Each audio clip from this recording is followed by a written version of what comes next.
Nós vamos então iniciando o estudo do livro Libertação, de André Luiz, capítulo número 7, quadro doloroso. No capítulo número 6, André Luiz e Gubbio e Eloy conversavam então, o capítulo número 6 aqui intitulado Observações e Novidades, né? Eles se encontravam ali fechados naquela cela para onde foram conduzidos pelos servidores de Gregório, e ali então eles observavam não apenas as discussões que eram travadas entre as pessoas que caminhavam por ali sobre questões ligadas ao mundo físico, como também ali algum planejamento que se fazia sobre processos obsessivos e tudo mais naquela esfera, mas também nós entramos aqui no tema sobre os ovoides, e Gubbio então esclareceu sobre essa deformação do perispírito para que então essas entidades chegassem nessa condição. Nesse capítulo número 7, quadro doloroso, nós tivemos aqui então André Luiz e Gubbio sendo libertados dessa cela, tendo liberdade para caminhar naquela colônia, e a partir dali então eles traçarem ali algumas considerações sobre a realidade daqueles espíritos, as condições e as causas deles viverem daquela forma. Então vamos aqui retomando a partir desse capítulo número 7. De manhã, um emissário do sacerdote Gregório, com semblante mal-humorado, veio notificar-nos, em nome dele, que dispunhamos de liberdade até as primeiras horas da tarde, quando nos receberia para atendimento particular. Ausentamo-nos do cubículo, sinceramente desafogados. A noite fora simplesmente aflitiva, pelo menos para mim, que não conseguira qualquer quietação no repouso. Não somente o ruído exterior se fizera contínuo e desagradável, mas também a atmosfera pesava asfixiante. As alucinadoras conversações no ambiente me perturbavam e feriam. Convidou-nos Gubbio a pequena excursão educativa, asseverando-me bondoso. Vejamos, André, se poderemos aproveitar alguns minutos estudando os ovoides. Eloy e eu acompanhámo-los satisfeitos. Coalhava-se a rua de tipos característicos de anormalidade deprimente. Aleijado de todos os matizes, idiotas de máscaras variadas, homens e mulheres de fisionomia torturada iam e vinham. Ofereciam a perfeita impressão de alienados mentais.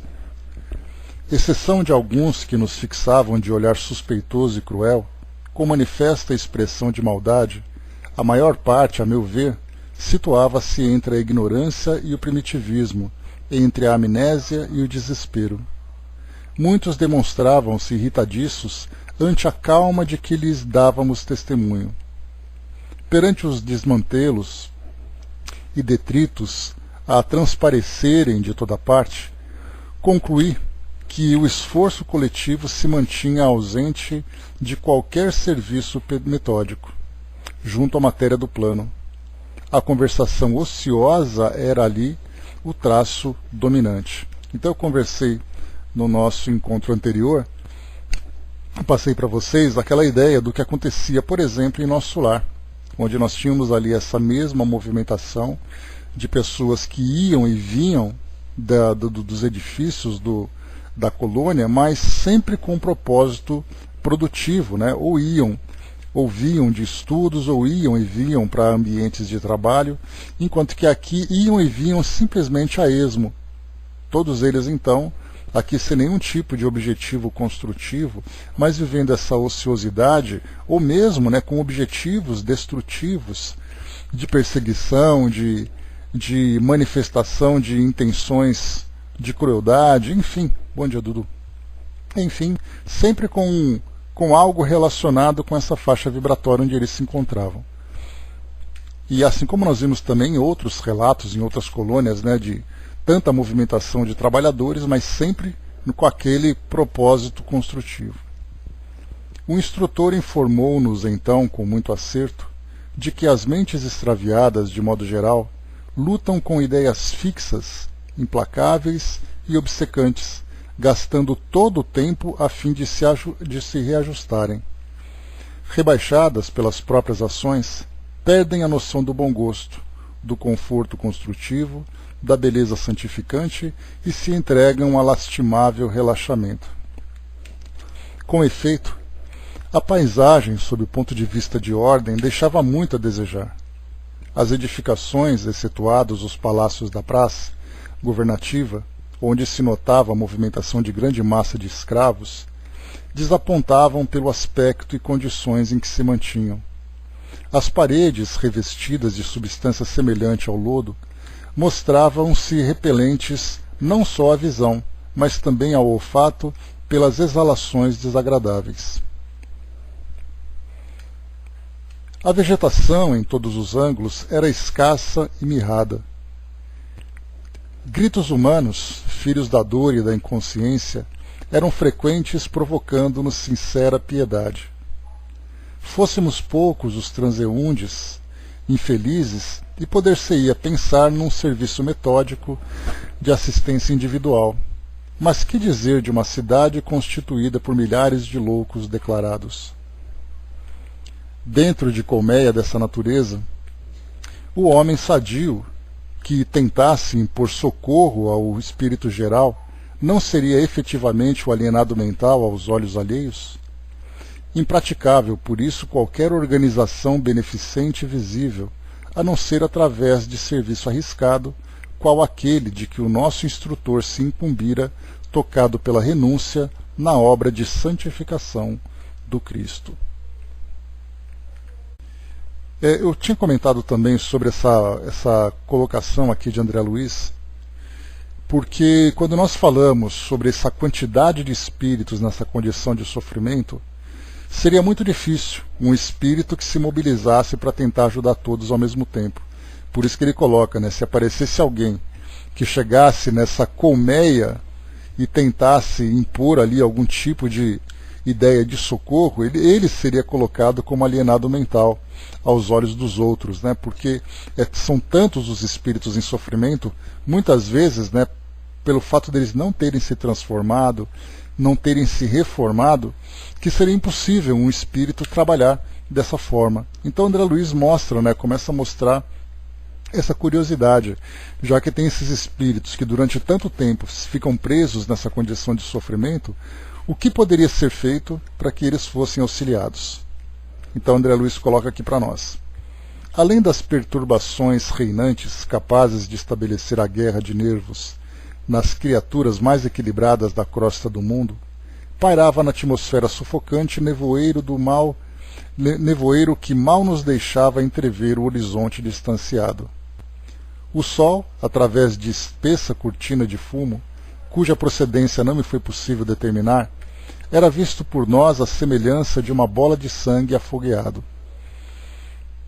Eloy, forçando o bom humor, perguntou a propósito se o inferno era um hospício de proporções assim tão vastas, ao que o nosso orientador respondeu aquecendo e informando que o homem comum não possui senão vaga ideia da importância das criações mentais na própria vida.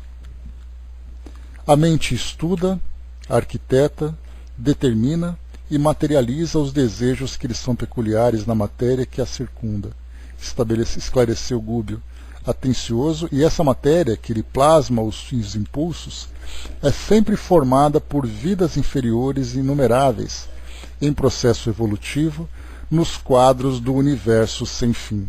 Então começa por aqui que não apenas no mundo espiritual isso pode ser observado, mas quando nós começamos a olhar na própria história da humanidade, desde aqui dos tempos contemporâneos, voltando lá para o passado, nós começamos a perceber que as comunidades vão criando a estrutura onde eles vivem de uma forma muito semelhante àquilo que eles trazem de valores dentro deles próprios. Então a beleza ou essa feiura, a organização ou a desorganização acaba se manifestando exatamente na forma como eles vivem, no local onde eles vivem, se é um ambiente sujo, se é um ambiente limpo, se é um ambiente bem organizado, se é aquele ambiente caótico. Então, como ele coloca, a mente estuda, arquiteta, determina e materializa os desejos que lhes são peculiares na matéria que a circunda. Então, se essa matéria palpável, tangível aqui do mundo material, ela então é a matéria-prima que eles usam para poder construir aquilo que existe à sua volta. E nós vemos, por exemplo, nas edificações, nos prédios, nas casas, nas vias por onde eles circundam, né? Então nós percebemos isso de uma forma muito clara, não apenas por falta de recursos materiais, né? Porque é muito comum nós observarmos que a pobreza não significa sinal de sujeira, embora muitas vezes, né, nós encontremos essa mesma sujeira em ambiente que tem ali riqueza, né? Então a pessoa é desorganizada. Aquilo que ela manifesta na casa onde ela vive, aquilo que ela manifesta no local, né, se for um pensamento coletivo, no local onde essas pessoas vivem, nós vamos encontrar ali exatamente reflexo do que eles trazem dentro de si mesmos. No mundo espiritual não é diferente, já que a mente é ali a força motriz que mobiliza e transforma esses fluidos que se encontram dispersos no universo. E aí então nós vamos encontrar, no caso dessas comunidades no plano espiritual, também construções da mesma natureza. É o caso que nós fazemos a comparação, por exemplo, da beleza que existe numa colônia como o nosso lar, que é talvez o ambiente mais belo que nós conhecemos do mundo espiritual, né, por aquilo que foi relatado para nós pelos espíritos. Mas imaginemos, né, como seriam então as colônias mais elevadas que nosso lar, onde vivem ali espíritos felizes, espíritos já regenerados, o que eles são capazes de criar com o equilíbrio, né, e com a beleza que existe dentro deles. A mesma coisa acontece quando nós vemos uma colônia como essa descrita aqui para nós no livro Libertação. Aquele ambiente sujo, aquele ambiente feio, aquele ambiente sombrio, porque é um reflexo, na verdade, das pessoas que vivem naquela coletividade. Então, por isso que ele coloca para nós, né?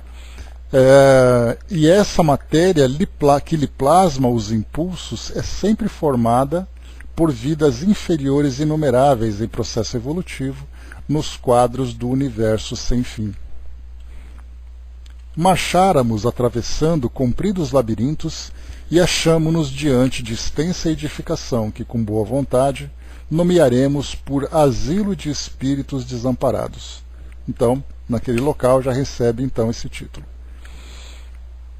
Enquanto encarnado, ser-me-ia extremamente difícil acreditar numa cena igual à que se nos desdobrou a visão inquieta.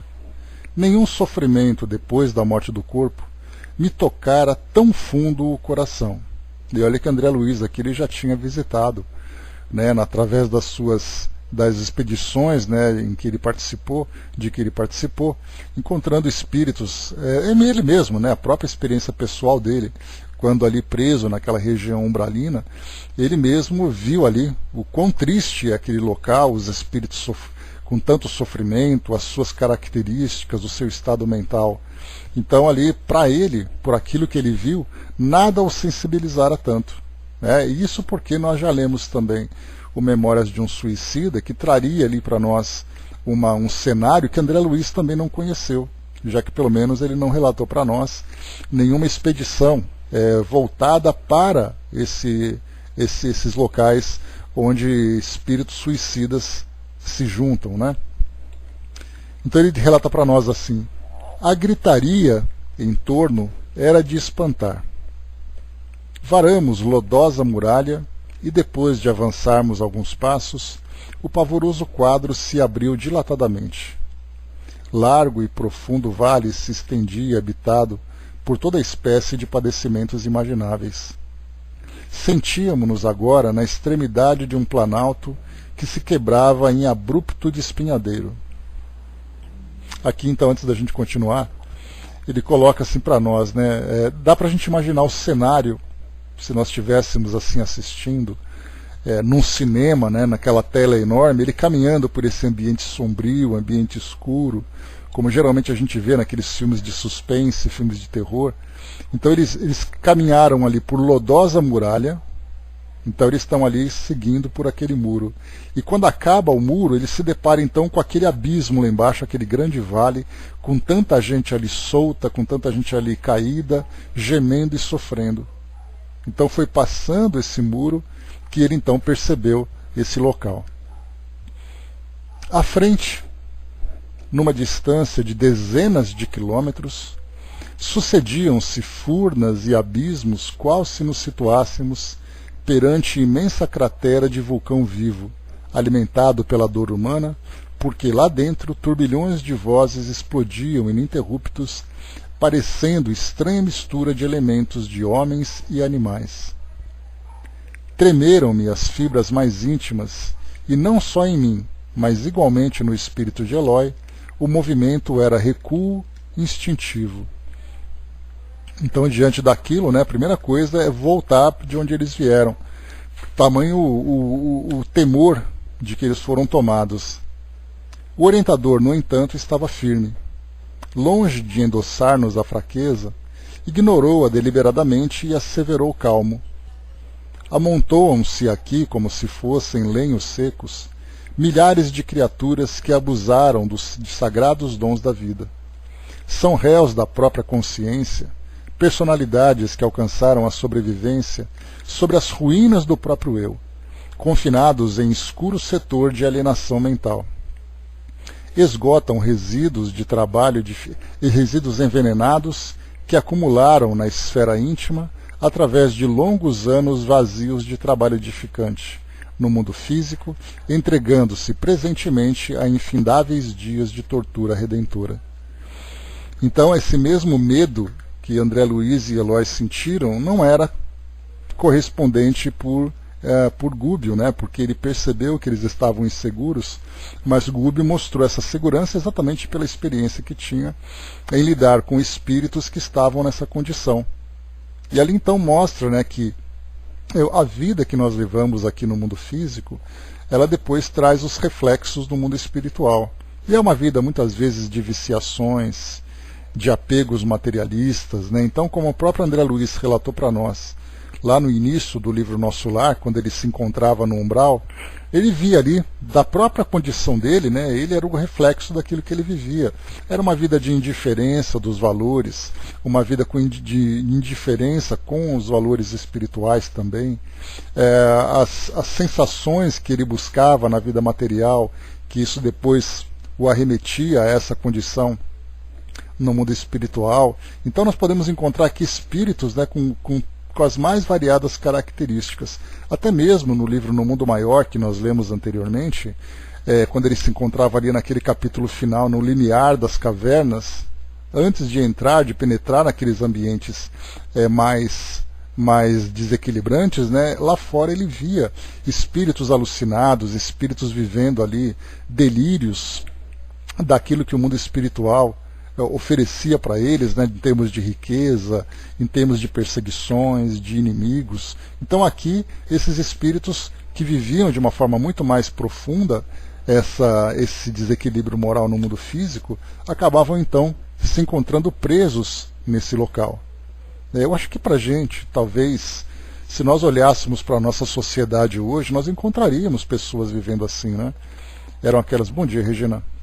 Eram pessoas que vivem, por exemplo, aplicando golpes, pessoas que vivem com viciações, vivem presas na violência, pessoas que vivem presas nos mais variados desequilíbrios que nós encontramos de uma forma dentro de casa, na rua, num ambiente público. Então tudo aquilo que nós vamos encontrando vai juntando então daquilo que existe de pior de exemplos da humanidade, pessoas que demonstram uma crueldade muito grande. Depois no mundo espiritual, tomados então muitas vezes pela culpa, ou outras vezes nem culpa sentem, porque nós já vimos isso, que tem espíritos que chegam no mundo espiritual nas piores condições, tentando justificar aquilo que viveram no mundo físico, ou culpando alguém, ou culpando as circunstâncias da vida, ou culpando a falta de conhecimento, mas eles mesmos não assumem a responsabilidade. Então esses espíritos vão se juntando, então, por isso é colocado, são réus da própria consciência, personalidades que alcançaram a sobrevivência sobre as ruínas do próprio eu, confinados em escuro setor de alienação mental. Então, o alienado mental é aquele que simplesmente se perde da realidade à sua volta e vive uma realidade que ele mesmo criou dentro de si. Só que essa realidade é uma realidade perturbadora. Então ele se encontra ali fechado no seu próprio mundo, sofrendo as consequências de tudo aquilo que ele fez ou deixou de fazer. Então, embora o ambiente seja coletivo, as pessoas vivem individualmente os seus dramas. É um gemendo de um lado, é o outro largado do outro, é o outro correndo o tempo todo, sendo perseguido por ilusões que ele mesmo criou. Então é realmente um quadro assustador. E como é colocado para nós, né, esgotam resíduos envenenados que acumularam na esfera íntima, através de longos anos vazios de trabalho edificante no mundo físico, entregando-se presentemente a infindáveis dias de tortura redentora. Então aquele sofrimento que eles estão vivendo é um sofrimento que vai trazer ali aquele expurgo, aquela depuração, como aconteceu com o próprio André Luiz, que ele ficou ali durante aqueles 8 anos, isso porque foram apenas 8 anos, vivendo aquele drama e até esgotarem todas as forças, né, negativas que ele alimentava durante a sua vida no mundo físico. Quando ele então se viu esgotado e implorou de fato por aquela assistência, aí então ele foi resgatado. Aqui então, pelo que ele relata para nós, é um ambiente em pior condição ainda do que aquele em que ele se encontrava. E talvez porque nosso espanto crescesse à vista da tela aflitiva e tenebrosa, acrescentou sereno: não estamos contemplando senão a superfície de trevosos cárceres, a se confundirem com precipícios subcrostais. Então aquilo tudo que ele via era apenas a superfície. E é difícil para nós, né, traçar o perfil de um espírito que vive naquela condição, porque a gente imagina que no nosso mundo aqueles que criaram, né, as piores circunstâncias contra si mesmo, contra os semelhantes, né, e eles acabam então, nós imaginamos, né, indo para um ambiente como esse. Mas lá nós encontramos, né, se pudéssemos ali ouvir meia dúzia de histórias para chegarmos, né, à realidade desses espíritos, nós teríamos uma pálida ideia, porque aquilo era apenas a superfície. Imaginemos o que acontecia realmente nas profundezas da crosta, né? E depois, né, como é colocado aqui por Eloy, né, mas não haverá recurso a tanto desamparo, porque vai olhando sofrimento, sofrimento, sofrimento, e depois a pergunta, né, mas não pode ser feito nada por esses espíritos? Gubbio refletiu alguns momentos rápidos e aduziu em tom grave: quando encontramos um morto de cada vez, é fácil conceder-lhe sepultura digna. Mas, se os cadáveres são contados por multidões, nada nos resta senão adotar a vala comum. Então ele traz aqui uma analogia, né, a essa situação, que é uma analogia bastante dolorosa, né, porque se você encontra um cadáver, você pega esse cadáver e sepulta ele. Mas se você encontra um monte de cadáveres, aí aquele que pode fazer alguma coisa vai então criar ali uma vala comum e depositar esses corpos. Então, psiquicamente não é diferente. Encontrar uma única pessoa em sofrimento, nós podemos ali dar uma atenção a ela. Mas se encontrarmos tantas e tantas pessoas, o que pode ser feito? Ele continua aqui então: todos os espíritos renascem nos círculos carnais para destruírem os ídolos da mentira e da sombra e entronizarem dentro de si mesmos os princípios da sublimação vitoriosa para a eternidade, quando não se encontram em simples estrada evolutiva. Contudo, nas demonstrações de ordem superior que lhes cabem, preferem, na maioria das ocasiões, adotar a morte na ociosidade, na ignorância agressiva ou no crime disfarçado, olvidando a gloriosa imortalidade que lhes compete atingir. Ao invés de estruturarem destino santificante, com vistas ao porvir infinito, menosprezam oportunidades de crescimento, fogem ao aprendizado salutar e contraem débitos clamorosos, retardando a obra de elevação própria. E se eles mesmos, senhores de preciosos dons de inteligência, com todo o acervo de revelações religiosas de que dispõem para solucionar os problemas da alma, se confiam voluntariamente a semelhante atraso, que nos resta fazer senão seguir as linhas de paciência por onde se regula a influenciação dos nossos benfeitores. Sem dúvida, esta paisagem é inquietante e angustiosa, mas compreensível e necessária. Então, para nós que temos uma visão muito simplista, superficial e imediatista, é muito fácil a gente olhar para lá e falar assim, poxa vida, mas pega essa pessoa e ajuda ela. Mas aí nós já tivemos oportunidade de ver ali outras experiências de André Luiz, em que ele vai então para esses ambientes e encontra aquela grande quantidade de espíritos, muitos deles sofrendo as consequências daquilo que viveram, sem reconhecerem a falha que acabaram causando e trazendo essa consequência toda. Eles simplesmente não reconhecem que erraram. Justificam, como eu coloquei para vocês há pouco, né, aquelas ações que acabaram praticando como sendo ali aquilo que era o mais legítimo para eles. Só que agora, diante das leis divinas, eles acabam então sofrendo as consequências dessas escolhas equivocadas. Por isso então, o que resta fazer então? É exatamente observar que esses espíritos precisam viver essas experiências dolorosas. Não tem aquela ideia, né, de que o espírito então, quando ele comete um pecado, ele vai para o inferno? Dentro dos dogmas tradicionais, aqui nós encontramos então o espírito sofrendo as consequências dessas escolhas e vivendo o seu próprio inferno, o seu inferno íntimo. Mas não é um inferno, um ambiente de sofrimento eterno, mas sim um ambiente de redenção, quando ele pode, depois de esgotadas todas essas energias que o prendem ainda a essas sensações e impressões do passado, ele pode então recomeçar. Mas há a necessidade dele, já que ele não se dobra diante do caminho que eles percorreram, diante das escolhas que eles fizeram, eles são dobrados então pela própria dor.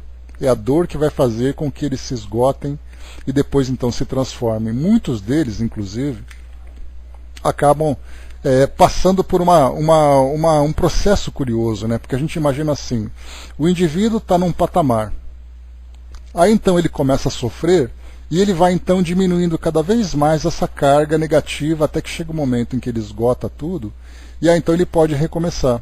Mas outros espíritos, em vez deles descerem, se fosse um gráfico, por exemplo, deles descerem nesse gráfico, diminuindo cada vez mais as forças, esse gráfico sobe, porque eles se tornam cada vez mais tenazes, cada vez mais cristalizados naquela posição em que eles se encontram, que é o caso, por exemplo, aqui de Gregório e de tantos outros espíritos.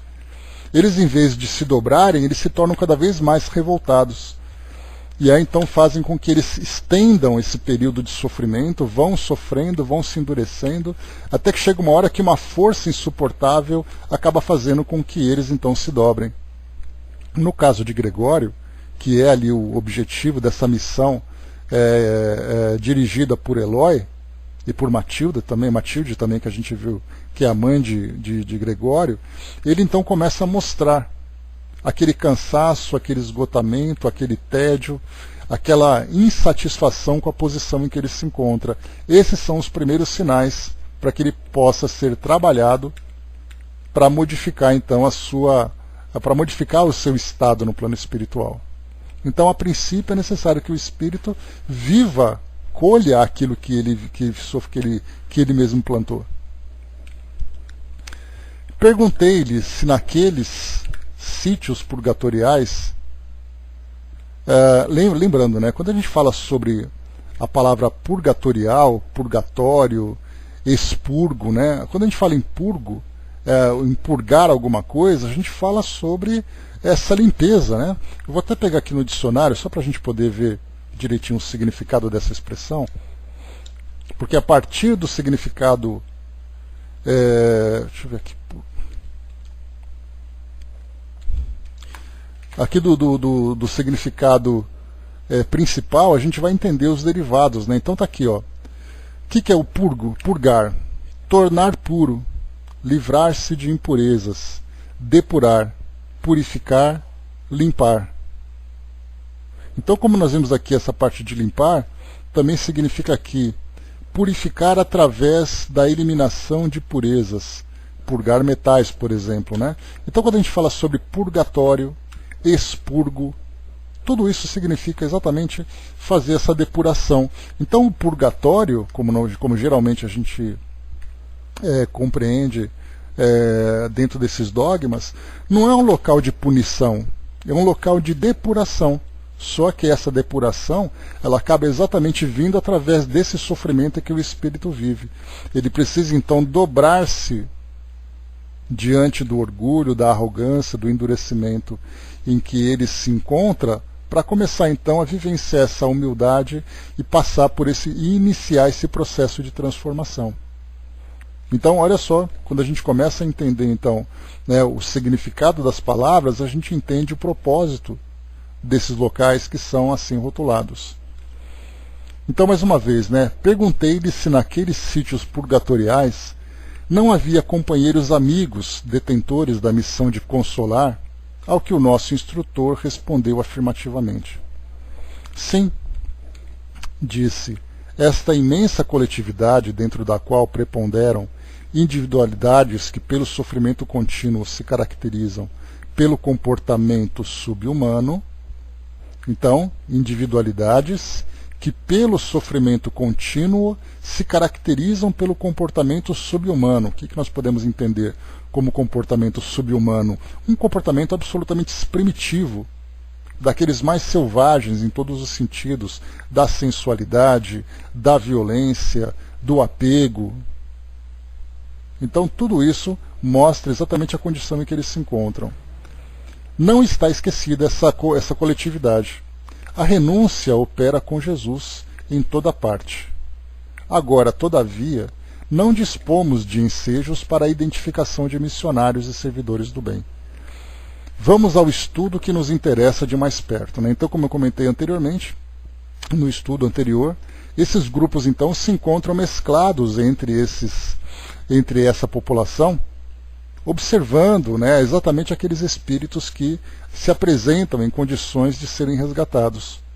Então eles não se mostram, porque como a gente viu no início dessa expedição, André Luiz, Eloy e Gúbio se misturaram também, assimilando os fluidos que se encontram impregnados nesse local. E aí então a aparência deles, as características deles, eram muito semelhantes àqueles habitantes. A única coisa que diferenciava era o comportamento.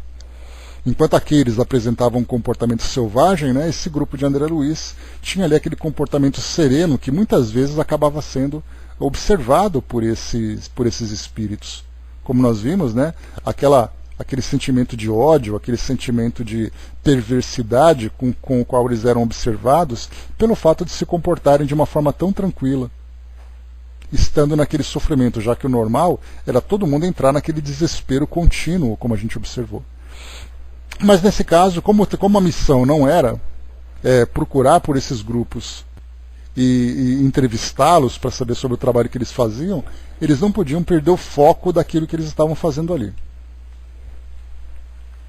Descemos alguns metros e encontramos esquálida mulher estendida no solo.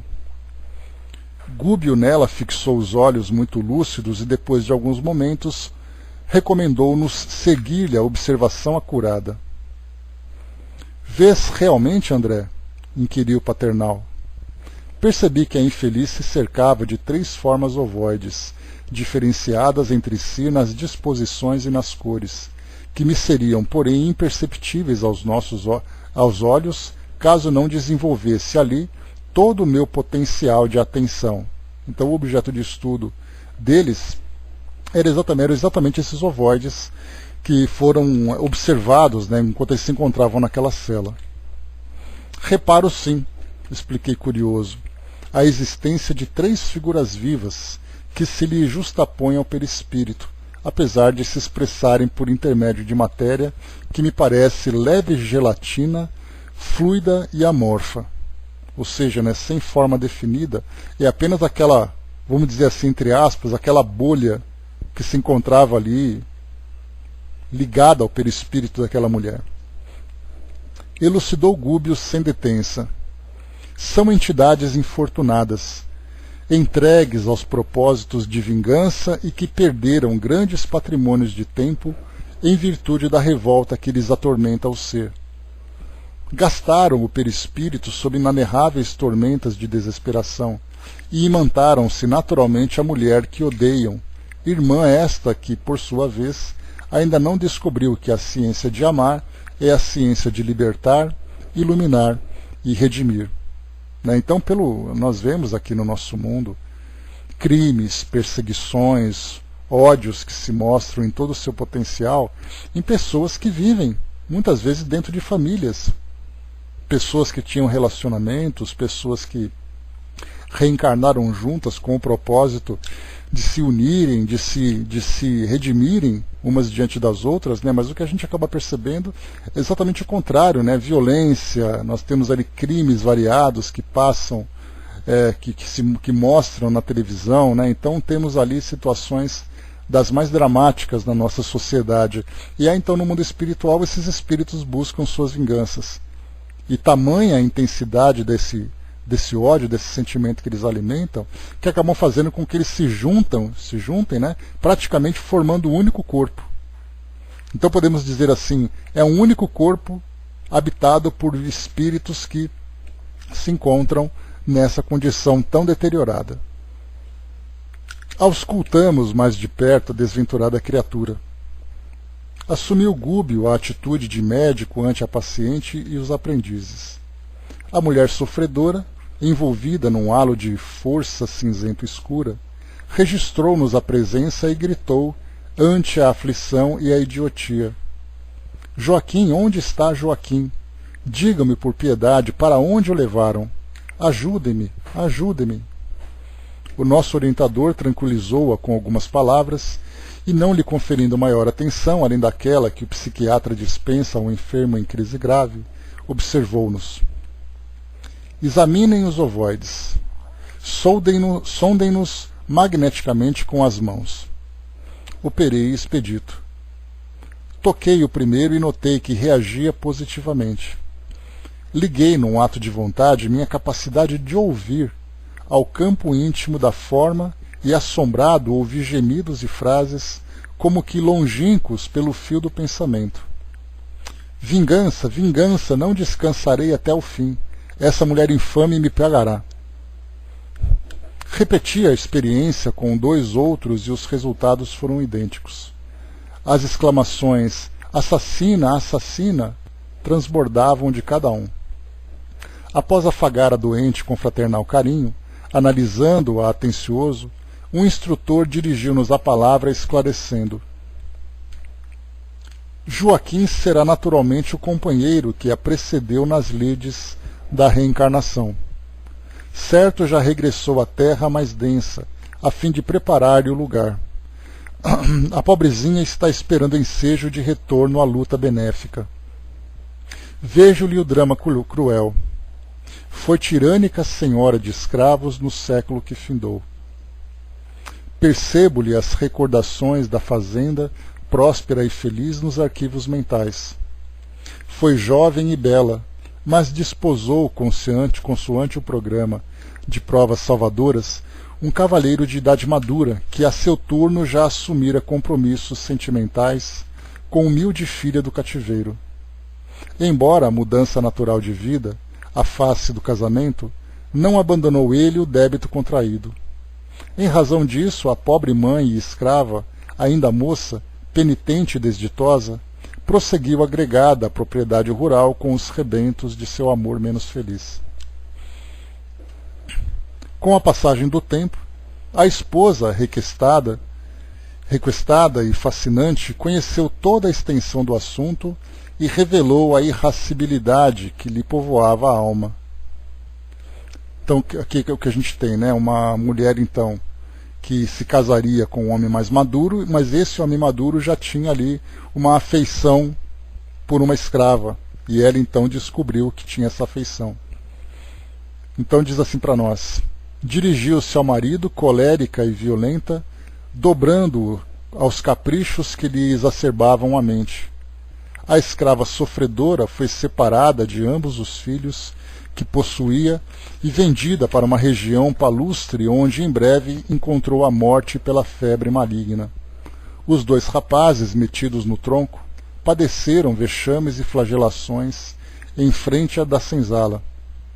Acusados de ladrões pelo capataz, a instâncias da senhora dominada pelo egoísmo terrificante, passaram a exibir pesada corrente no pescoço ferido.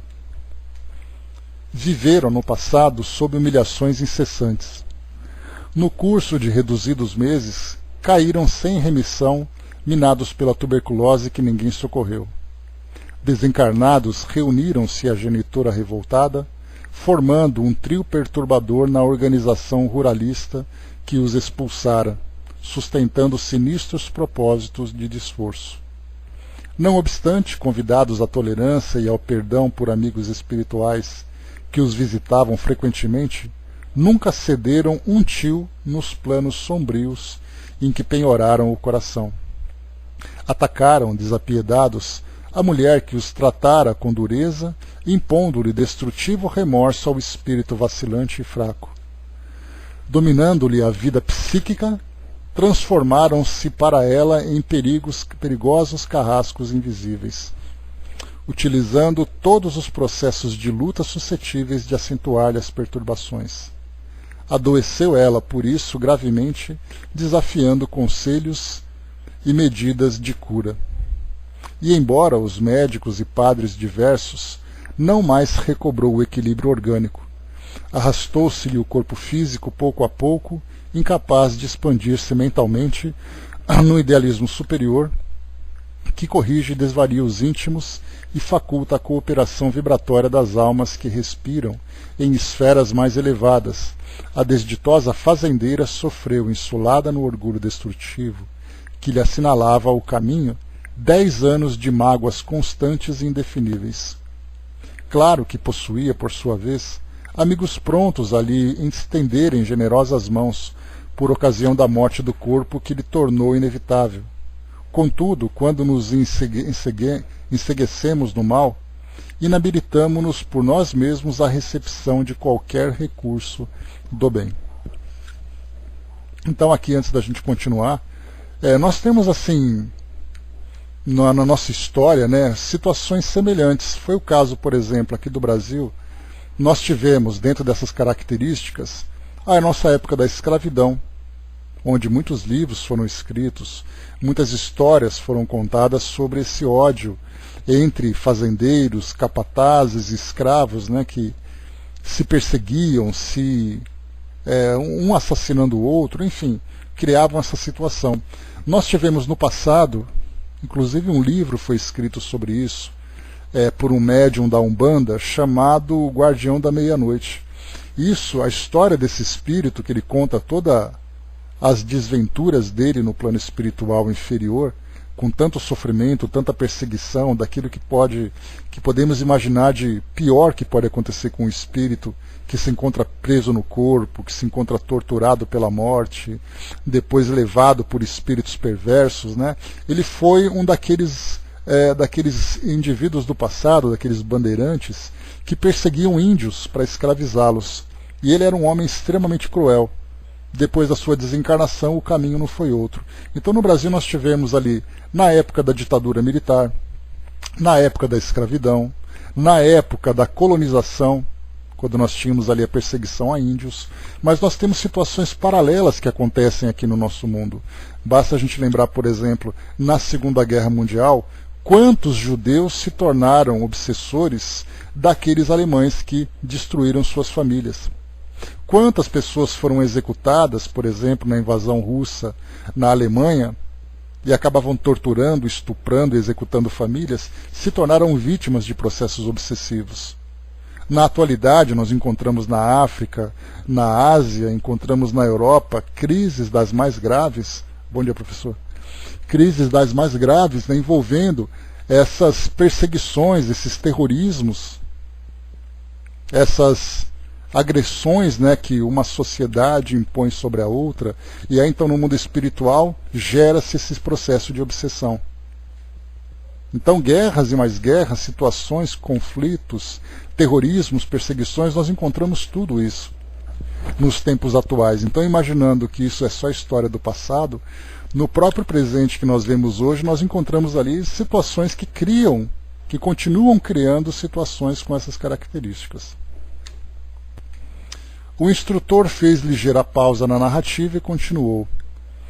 Exonerada dos liames carnais, viu-se perseguida pelas vítimas de outro tempo, anulando-se-lhe a capacidade de iniciativa em virtude das emissões vibratórias do próprio medo perturbador.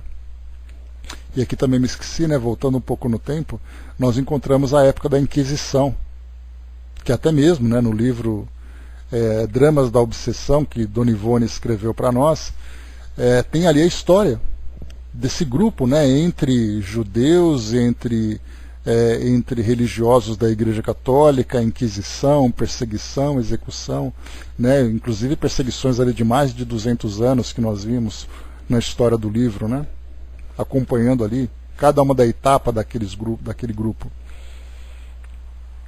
Então padeceu muitíssimo, não obstante contemplada pela compaixão de benfeitores do alto, que sempre tentaram conduzi-la à humildade e à renovação pelo amor, mas o ódio permutado é uma fornalha ardente, mantenedora de cegueira e sublevação. Desencarnado o esposo, veio semilouco encontrá-la no mesmo invencível abatimento, incapaz de socorrê-la em vista das próprias dores que o constrangiam a difíceis retificações. Então, aqui, antes da gente continuar, o próprio esposo, então, que foi ali também um dos pivôs daquela situação toda, ele então foi ao encontro dela, mas como ele também trazia a carga desses débitos do passado que ele mesmo precisava suportar, ele queria ajudá-la, mas não conseguia porque ele mesmo se encontrava também em desequilíbrio. Então olha só a aflição. O indivíduo quer resolver o problema do um, mas não consegue resolver o próprio problema, e assim as coisas vão se acumulando. E diz para nós aqui: os impiedosos adversários prosseguiram na obra deplorável e, ainda mesmo depois de perderem a organização perispirítica, aderiram a ela com os princípios de matéria mental em que se revestiam. Então aqui, como eu coloquei para vocês, né, o que Eloy coloca para nós é que os espíritos perderam o perispírito deles pelo fato de se tornarem, né, tão obcecados nesse processo de destruição daquela que foi a sua algoz. Mas aí nós já estudamos também, né, que não sei se nós colocaríamos como perda de perispírito, mas a transformação, talvez a perda da forma perispiritual, né, mas a perda do perispírito propriamente dito, nós não temos isso na codificação, então fica ali, né, naquele aguardo de uma definição melhor trazida aqui por Eloy, né? Por Eloy não, por Gubbio. Então por isso, como nós vimos aqui, o perispírito nunca deixa o espírito, mas ele vai passando por deformações, por transformações, mas ele continua ali. Porque do contrário, o espírito perdendo seu perispírito, o que exatamente ele se torna? Se é uma forma gelatinosa que eles apresentam, como foi descrito aqui em cima por André Luiz, essa forma gelatinosa seria também esse próprio fluido, né? Só que transformado por esse pensamento obcecado em que eles se encontram. Então a gente deixa aqui em suspensão essa passagem para termos uma definição melhor dessa mudança perispiritual. E continua aqui para nós.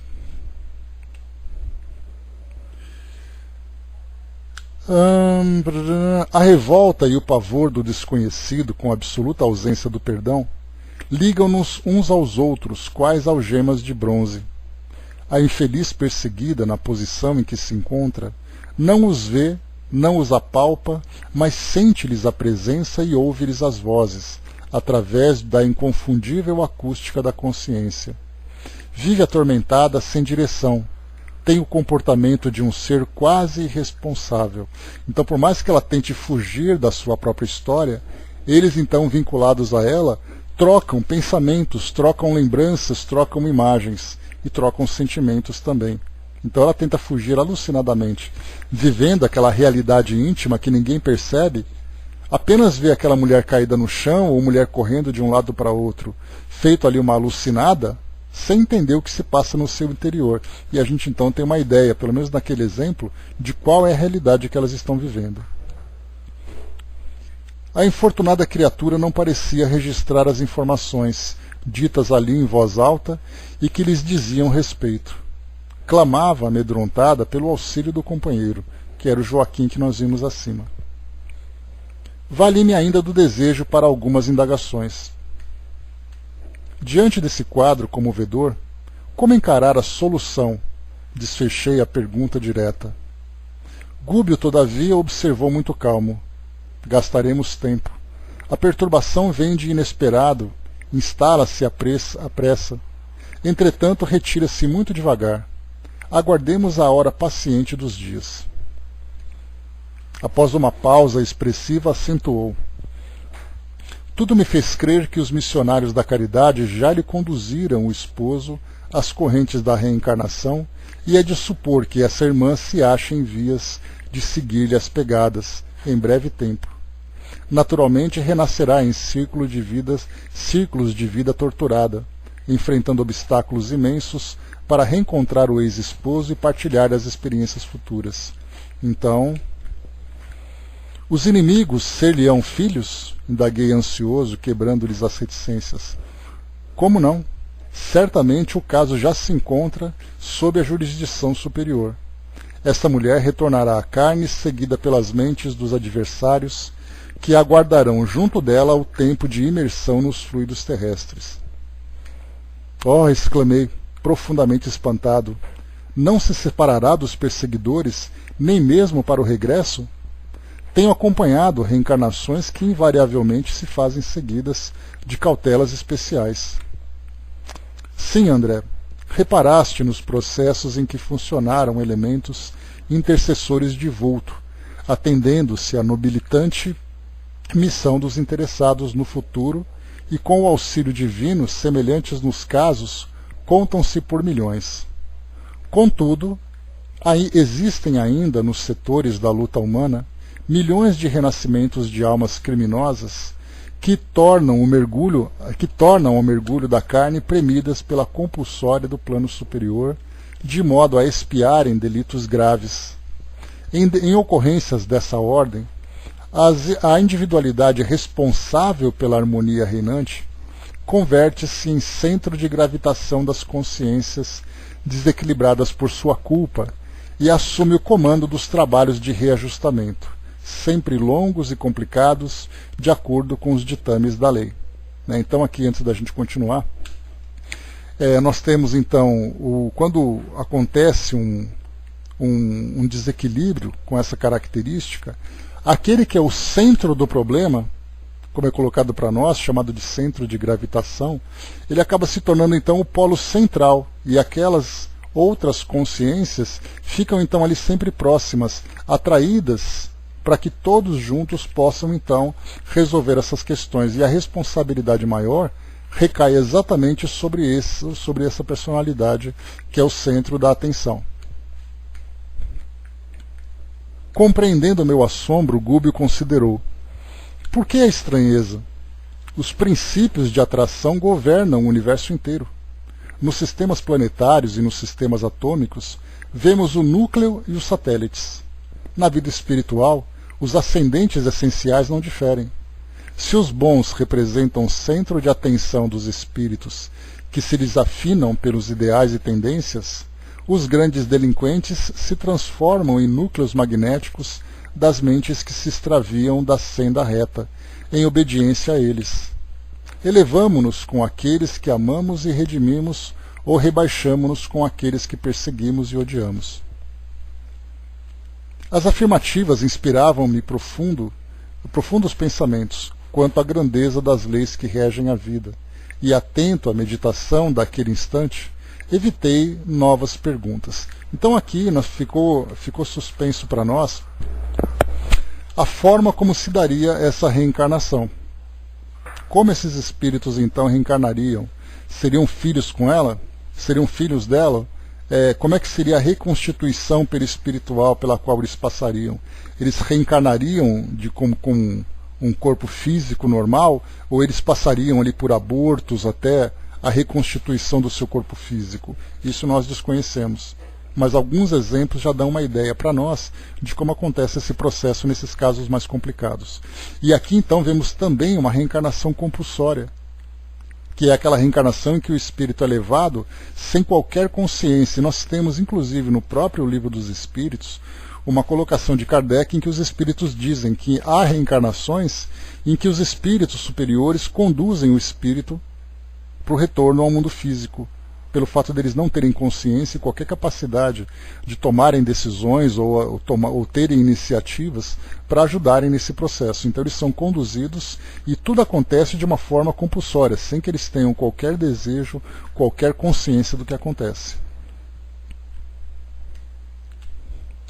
O instrutor acariciou a fronte da criatura desventurada, envolvendo-a intencionalmente numa bênção de fluidos divinos e acrescentou: pobre irmã, que o céu a fortaleça na jornada por empreender.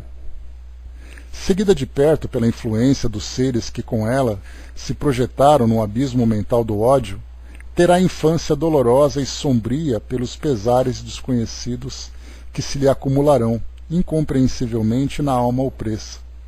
Conhecerá enfermidades de diagnose impossível, por enquanto no quadro dos conhecimentos humanos, por se originarem na persistente e invisível atuação dos inimigos de outra época.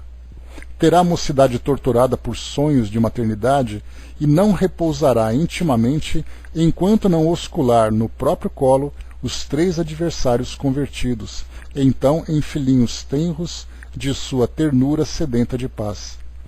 Transportará consigo 3 centros vitais desarmônicos e que os reajuste até que os reajuste na forja do sacrifício, recambiando-os à estrada certa. Será, na condição de mãe, um imã atormentado ou a sede obscura e triste de uma constelação de dor. O estudo era, sem dúvida, absorvente e fascinante, mas a hora controlava-nos o serviço e era imperioso regressar. Então aqui acabamos esse capítulo. E ainda dá tempo de começarmos aqui um pouquinho, mas antes disso, vale a pena a gente lembrar. De tudo aquilo que foi passado para nós por André Luiz, nesse caso em especial, nós lembramos que, como o Gubbio colocou, naquele abismo em que eles se encontravam, eram milhões de almas. Ou seja, tínhamos ali uma quantidade de espíritos, dezenas de quilômetros se estendiam aquela região, com espíritos que vimos na superfície. Ele falava também que eram ali cavernas, eram abismos profundos, parecia ali a grande boca de um vulcão cheio de almas atormentadas. Então nós podemos imaginar aquilo que acontecia com um espírito. Podemos imaginar a história de cada um deles. Aqueles espíritos que eram vistos, como era o caso dessa mulher, aqueles espíritos que não eram vistos, o caso daqueles 3 espíritos vinculados a ela, e outras tantas e outras situações que nós não conhecemos. E ali então, mesmo assim, apesar dessa situação tão perturbadora, os espíritos missionários estavam presentes naquele local. E estavam ali ajudando esses espíritos. Como a gente viu ali, a história de reencarnação daquela mulher já estava ali sendo planejada, apesar de não ter nenhum espírito por perto. E é por isso que a gente sempre fala que, apesar de parecer sozinhos nesses lugares, esses espíritos estão, apesar da condição deles também tão perturbada, eles estão sendo acompanhados e sendo orientados. Para alguns espíritos é esperado então o despertar, como aconteceu com André Luiz, quando ele então, tomado assim por aquela necessidade de mudança, aquele sentimento de necessidade de mudança, ele foi levado então para nosso lar e ali ele continuou se desenvolvendo. Para outros espíritos, a reencarnação compulsória é o único caminho. E aquilo que nós vemos hoje na nossa sociedade, de tantos tumultos, de tantos desequilíbrios, nós temos ali então realmente a necessidade desses espíritos serem conduzidos para situações forçadas para então começarem essa transformação.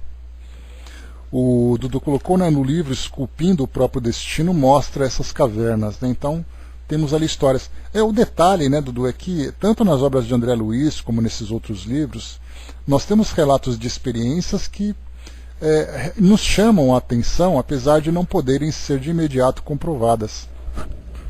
Porque nós precisaríamos ali, pelo menos, né, de uma quantidade significativa de relatos para a gente formar uma ideia mais clara, né, mas dá para a gente ter uma ideia. Porque um espírito traz um relato a partir da visão que ele tem daquela situação. Então, assim como acontece com Camilo, assim como acontece com André Luiz, assim como acontece também com Manuel Filomeno de Miranda, cada um trazendo ali uma história de um ambiente, de determinadas experiências, né? Então a gente vai formando essa visão mais abrangente do mundo espiritual, apesar de não ser ali conclusiva. Exatamente porque muitas situações são comentadas de passagens, né? Como é o caso que nós vimos aqui. Todo o objetivo desse livro é contar a história desse grupo nessa missão com o Gregório. Mas no meio do caminho eles passaram por essa mulher e viram essa situação. Então nós precisaríamos assim, de vários e vários relatos para a gente começar a trazer ali um detalhe mais completo, né? Exatamente esse o legado que Kardec deixou quando ele falou sobre o controle universal dos ensinos dos espíritos. Então ele não falava sobre a movimentação dos espíritos no mundo espiritual, ele falava sobre a condição moral deles, né? Então nós temos muito ainda a aprender, temos muito ainda a estudar, a confirmar, para chegar perto dessa realidade, né? Então, assim como eu comentei com vocês daquele livro da Umbanda que fala sobre aquele espírito que vivenciou experiências terríveis no mundo espiritual, nós precisaríamos também de confirmação. Mas, de modo geral, a gente tem uma visão geral, superficial, uma ideia dos padecimentos que esses espíritos vivem, por estarem ainda tão atrasados, por estarem ainda tão perturbados. E o que falta para a gente também, infelizmente, né, é essa visão do mundo espiritual superior. Que nós vemos ali, né, espíritos que vêm de planos mais elevados, se materializam, como por exemplo, né, aconteceu lá em Nosso Lar, com a mãe de André Luiz, com os próprios governadores, com outros espíritos que vão se materializando para trazer informações, e a gente não sabe de onde eles vêm, não sabe como eles vivem. E a pequena ideia que nós temos, né, deixa só aquele gosto, aquele sabor de quero mais, para poder entender como é mesmo a realidade desses espíritos nos planos mais elevados. Que deve ser algo significativo, algo realmente belo, né, comparado com aquilo que nós temos no nosso mundo material e as suas adjacências, vamos dizer assim, desses planos, né, que estão mais próximos aqui da nossa crosta. Mas a gente vai conhecendo, né, de tudo aquilo que a gente viu, das viagens de André Luiz, do mundo espiritual para o mundo físico, da transição de um ambiente para outro, e conhecendo ali ambientes intermediários, a gente vai montando esse mapa do mundo espiritual, encaixando essas peças que eles estão relatando para nós. Só que é sempre aquela ideia, né? Será que as coisas são exatamente assim? Será que as coisas acontecem dessa forma? Ou como essas coisas de fato acontecem? Então a gente infelizmente vai ter que aguardar um pouco mais até nós mesmos vivermos as nossas experiências, né? Sim, os desdobramentos auxiliam também, né? Então assim, são vários os recursos de que nós dispomos, mas não é conclusiva essa posição, né? A gente lembra, por exemplo, que Kardec teve um trabalho enorme só para poder mostrar que os espíritos continuam vivos e ativos no mundo espiritual. E aí então ele entrevistou milhares de espíritos, conforme ele relata na conclusão do Livro dos Espíritos.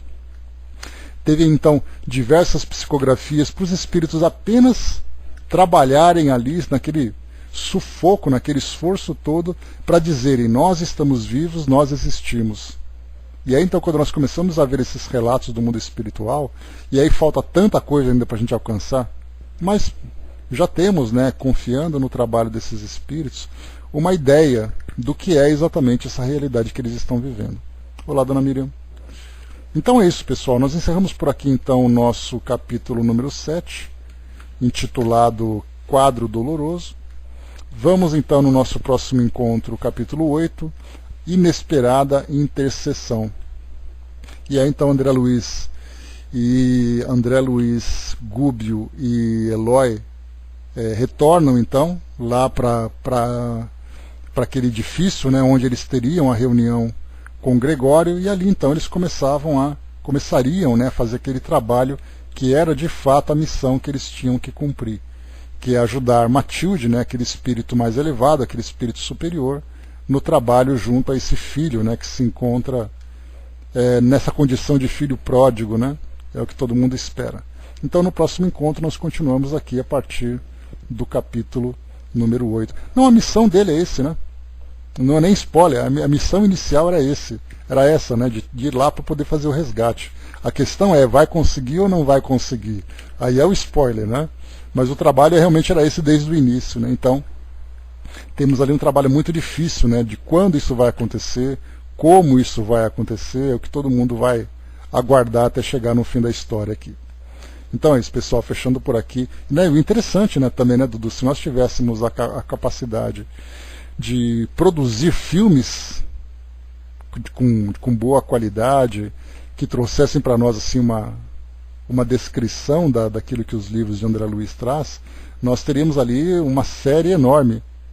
Não seria nem filme, né? Teria que fazer uma minissérie para poder contar tudo aquilo que ele traz, né? Cada capítulo seria um episódio, né? Então nós teríamos 20 episódios para seguir essa saga de André Luiz em cada um dos seus livros, né? Então história não falta. Seria maravilhoso, né? Pois é. Ia ser coisas da Marvel, ia ser uma piada diante daquilo que André Luiz traz para nós, né? Mas vamos lá, vamos aguardar. Então vamos usar a nossa imaginação e criar aqui na nossa mente as histórias, né? Porque é muito interessante, a gente vai então acompanhando aquilo que André Luiz vai descrevendo e tentando formar aquele cenário na nossa mente de como é esse local onde ele vai. Na novela A Viagem, nós tivemos o Vale dos Suicidas, né? Que foi relatado ali quando o espírito Alexandre, ele então ele era um ladrão, um delinquente, e aí então ele cometeu suicídio e ele apareceu naquele Vale dos Suicidas. E ali os autores, né, procuraram criar um cenário que se aproximasse dos relatos lá dos livros, né, espíritas, assim como também no próprio filme Nosso Lar nós tivemos ali